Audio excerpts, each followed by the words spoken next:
సమదిశత్. ఓంకారమునకు ఇది తాత్పర్యము చెప్పేసి. ఓంకారంలో 3 అక్షరములు ఉన్నవి. అందులో మొదటి అకారము, రెండవది ఉకారము, మూడవది మకారము.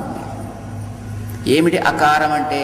అకారార్థో విష్ణు జగదుదయ రక్షా ప్రళయకృత్.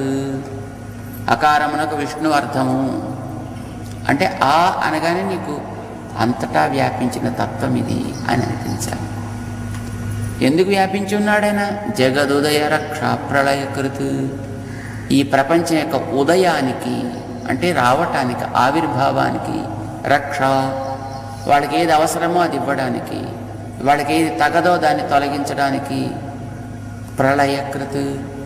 కొంతకాలం అయిపోయిన తర్వాత ఇక వీళ్ళు చేయవలసింది పాపం ఇంక అయిపోయింది అని అనిపించినప్పుడు వారందరినీ కూడా మళ్ళీ తీసుకెళ్ళిపోయి లోపల